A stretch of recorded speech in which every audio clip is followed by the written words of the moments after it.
জয়ের আগে টাইগাররা দর্শকদের উদযাপন করার জন্য বারবার হাত দিয়ে ইশারা করছিল। টাইগারদের এমন বডি ল্যাঙ্গুয়েজের কাছে যেন কাবু হয়ে গেল পুরো ইন্ডিয়া। এই ইন্ডিয়াকে হারিয়ে টানা দ্বিতীয়বারের মতো যুবা এশিয়া কাপের মুকুট ধরে রাখলো বাংলাদেশ দল।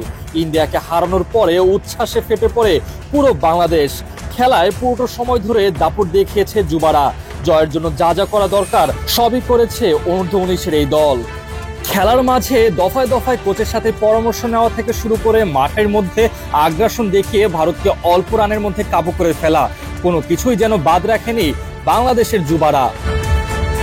এই দিন 199 রানের লক্ষ্য নিয়ে মাঠে নামে ভারতীয় যুবা ক্রিকেটাররা। তবে বাংলা টাইগাররা শুরু থেকে যেন একদম জেকে বসেছিল তাদের উপর। দলীয় 4 রানের মাথায় আয়ুষকে বোল্ড আউট করে ফেলেন আল ফাহাদ। বোল্ড আউট করার সাথে সাথেই যেন উল্লাসে ফেটে পড়ে পুরো টাইগার শিবির। যুবা টাইগারদের বডি ল্যাঙ্গুয়েজ দেখে বোঝা যাচ্ছিল অল্প রানের লক্ষ্য দিলেও মাঠে মূলত জেতার জন্যই নেমেছিল তারা। এরপর দলীয় 24 রানের মাথায় মারুফ আসেন দলের হয়ে দ্বিতীয় উইকেট শিকার করার জন্য।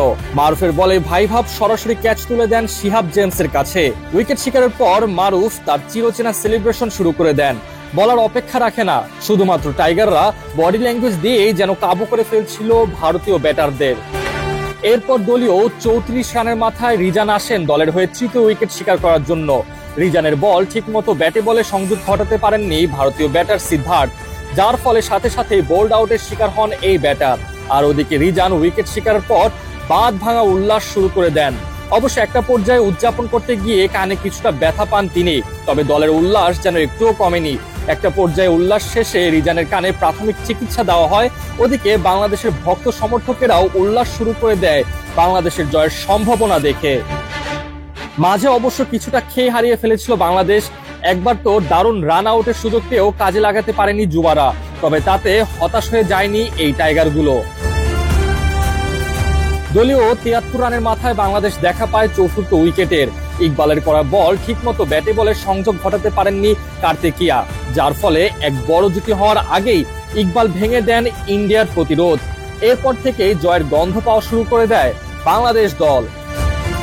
একটা পর্যায়ে তো কোচের সাথে দফায় দফায় পরামর্শ করছিলেন অধিনায়ক, এবং কি সেই পরামর্শ মোতাবেক পঞ্চম উইকেট শিকার করে ফেলেন ইকবাল।